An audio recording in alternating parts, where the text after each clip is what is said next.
कैसे हैं आप सभी लोग। एक बार फिर से स्वागत है आपका हमारे YouTube channel study with Yogesh में। आज स्नातक स्तरीय परीक्षा आपकी संपन्न हो गई है बच्चों, और आप लोग जरूर कमेंट सेक्शन में लिखिएगा कि आपका स्कोर लगभग क्या रह रहा है, क्योंकि आप लोगों ने पेपर देख लिया होगा। और कई लोग ये कह रहे कि ठीक ठाक पेपर था, कई लोग कह रहे कि मीडियम मतलब लेवल का था, बहुत हार्ड भी नहीं बहुत ईजी। जितना मैं आपको बता रहा हूँ वो दिखने का आपको लग रहा होगा, जैसे जो बाहर से देख रहे हैं कि यार पेपर तो बहुत ज़्यादा हार्ड भी नहीं है बहुत ऐसा, लेकिन मुझे ये लगता है वो पेपर कहीं ना कहीं एक प्रकार से ऐसा बनाया था, बैलेंस पेपर बनाया था। और वो जितनी भी जो उसकी कट ऑफ है वो कल मैं आपको बताऊंगा अनुमानित, जो क्योंकि आपने प्रीवियस ईयर की जो मतलब जब भी एग्जाम होंगे मैं हमेशा ही उस पर वीडियो बनाता हूँ। कल हम लोग उस पर डिस्कशन करेंगे, क्योंकि कुछ बच्चों से मैं पूछूंगा उसके बारे में। देन अपना मैं एक बार पूरा पेपर चेक कर लूंगा ढंग से। वैसे चेक तो मैंने कर लिया हवा में, लेकिन उसके क्वेश्चंस को मैं इस तरीके से बनाऊंगा कि जो उसमें एक इस लेवल के क्वेश्चन जो हार्ड थे, जो बहुत इजी थे, या जो एक प्रकार से कहीं ना कहीं जिसमें समय लग रहा था, उन सब चीज़ों को देखते हुए एक एनालिसिस करेंगे। लेकिन जितना मैंने उसको हवा में देखा है अभी तक, वो पेपर ठीक ठाक है, वो इतना आसान पेपर नहीं है।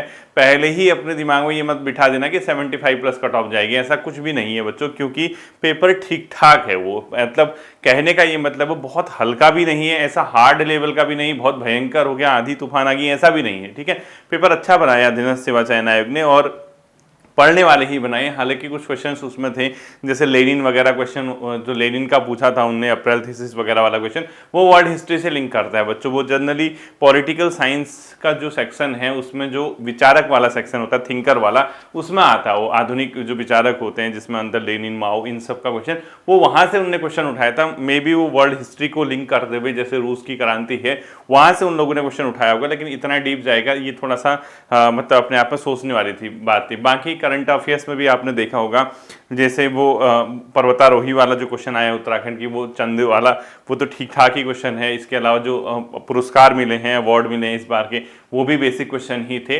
तो जीएस भी अगर आप देखोगे, जैसे द्वितीय कर्नाटक युद्ध वाला भी क्वेश्चन पूछा, वो भी ठीक ठाक क्वेश्चन, ऐसा टफ नहीं है। पॉलिटिकल साइंस उसमें बेसिक क्वेश्चन आए हैं, चाहे वो आर्टिकल 13 का क्वेश्चन हो, या आपका नीति निर्देशक तत्व से जो क्वेश्चन आर्टिकल मिलाने आए हैं, या संविधान में जो मतलब प्रावधान है सुप्रीम कोर्ट और उससे जो लगते हुए क्वेश्चन है, इसका जो सही क्रम कौन सा होगा वो क्वेश्चन है। तो जीएस के अंदर अगर आप देखोगे पॉलिटी बेसिक आई है।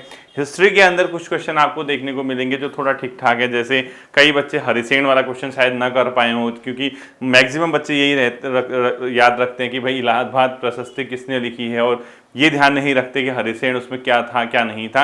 इस टाइप के क्वेश्चन हो सकता है कि थोड़ा उसमें कंफ्यूज कर जाए।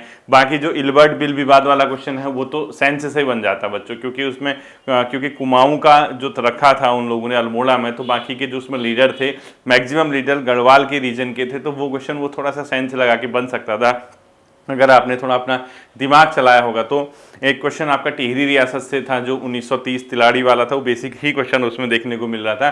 कई बच्चे शायद हिमालय जो पत्रिका थी वो नहीं कर पाए होंगे, या कर भी लिया होगा तो उन्हें जो भी है। तो ओवरऑल अगर आप पेपर देखेंगे बच्चों ठीक ठाक था। हालांकि उसका जो रीजनिंग वाला पोर्सन अभी मैंने चेक किया नहीं है, जैसे उसमें कितने त्रिभुज हैं, ये तो बहुत मतलब हमेशा ही आता है बच्चों, ट्राइंगल कितने हैं या इसमें कौन कितने स्क्वायर हैं, ये क्वेश्चन पेपर में देखने को मिलता है। मैं उम्मीद मानता हूँ कि आपने प्रैक्टिस की होगी।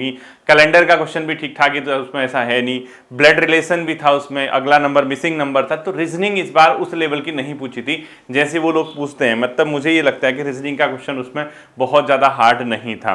अगर आप ये सोचेंगे कि चंद राजवंश वाले क्वेश्चन आए हैं हिस्ट्री के अंदर, वो भी ठीक ठाक थे, वो बहुत कॉम्प्लिकेटेड नहीं थे। थोड़ा सा एक क्वेश्चन कंफ्यूजिंग था उसमें, जो देहरादून जिला वाला क्वेश्चन था, जो उसने अलग अलग विनियम बताए थे उसके अंदर किसमें क्या हुआ था, वो क्वेश्चन थोड़ा सा था अपने आप में। ओवरऑल अगर आप देखेंगे पेपर तो ठीक पेपर बनाया था, ऐसा बहुत टफ भी नहीं, बहुत ज़्यादा इजी भी नहीं। तो कहीं ना कहीं जो पढ़ने वाले बच्चे हैं, जैसे पढ़ने वाले का मतलब है जो अच्छा खासा स्कोर करते आए हैं एग्जाम्स में, जैसे 70 है, 65 है, 68 ऐसे स्कोर जो करते आए हैं प्रीवियस ईयर एग्जाम में, उन बच्चों से मैं भी जरा सा उनसे फीडबैक लूँगा। वो बच्चे मुझे बताएंगे कि उनके लगभग कितने मार्क्स बन रहे, तो उसके आधार पे एक अनुमान, क्योंकि कट ऑफ का जो अनुमान लगाया जाता है बच्चों, वो किसी हवा में नहीं लगाया जाता। वो क्या होता है कि आप टॉप ऐसे बच्चे पकड़ो जो आपके जानने वाले हैं, जो अच्छा खासा पढ़ते हैं, 50 बच्चे पकड़ो, उससे अनुमान लग जाता है। क्योंकि किसी ने कहा कि 68 आ रहे हैं, किसी ने कहा 72 आ रहे हैं, किसी ने कहा 67 आ रहे हैं, तो इससे एक आइडिया आ जाता है कि लगभग लगभग पेपर किस लेवल का था। उसमें फिर हार्ड क्वेश्चंस को हटा दो या जो भी है सारी चीज बना के मैं कल आपको उसके संबंध में एक वीडियो दूंगा, जिससे आप ये अनुमान लगा सकते हैं कि हाँ आप उस रेंज में आ रहे हैं नहीं आ रहे, ठीक है। इसके अलावा बच्चों कुछ बच्चे तो ऐसे होंगे जिसके 60 नंबर से भी कम आ रहे होंगे, वो तो छोड़ दीजिए बच्चों, उनको तो अब 60 से नीचे का तो कोई मतलब नहीं होता इसमें कि आप कट ऑफ में आएंगे, या 60-65 नंबर से नीचे तो बहुत मुश्किल है।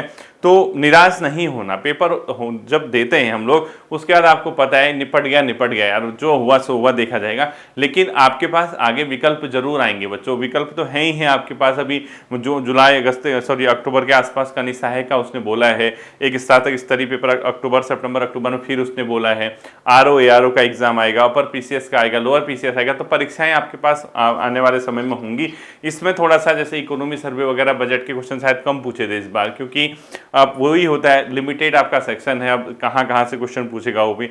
ज्योग्राफी के क्वेश्चन में भी अगर आपने देखा होगा तो ब्राजील में घास के मैदान पूछा था, वो बेसिक ही क्वेश्चन था, रटाए क्वेश्चन, वो कई सालों से रट रहे होंगे आप लोग। इसके अलावा इसमें कुछ क्वेश्चन जो कुमाऊं हिमालय है, कुमाऊं हिमालय वाला भी क्वेश्चन आया था ना, किनके मध्य है, इस तरीके से क्वेश्चन अगर आप देखोगे तो ये काफी बेसिक क्वेश्चन भी उसमें शामिल है।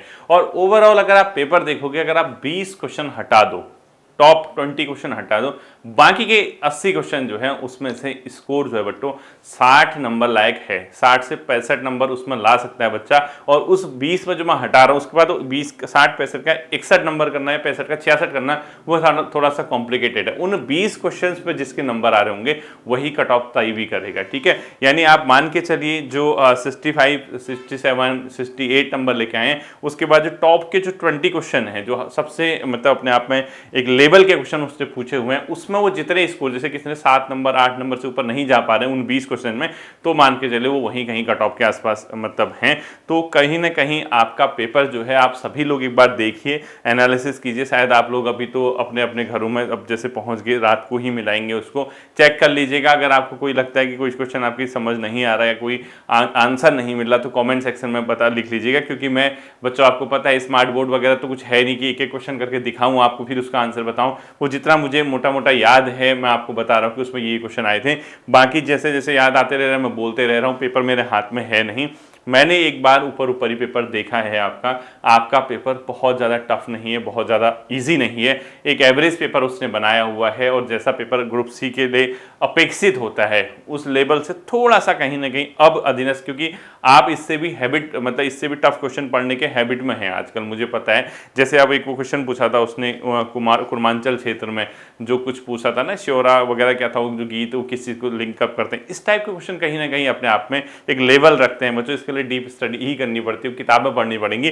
वो उस टाइप के क्वेश्चन तो होते ही होते हैं, हर एग्जाम में होते हैं, कभी ना कभी आपको नया क्वेश्चन मिलेगा। अब पता लगा जिस किताब से वो क्वेश्चन आया था, कई बच्चे कल से मार्केट जाके उसी को खरीदने में लग जाएंगे, ठीक है। तो बच्चों कितने भी पेपर दीजिए, आप कभी भी पेपर दीजिए, आप हमेशा ये याद रखना हर पेपर में आपको 5 7 8 10 क्वेश्चन नए देखने को मिलेंगे, जिनका सामना आपको पहली बार करना पड़ेगा। अब हर बार अगर वही क्वेश्चन रिपीटेड होंगे तो फिर तो ऐसे किसी को पता चल जाएगा।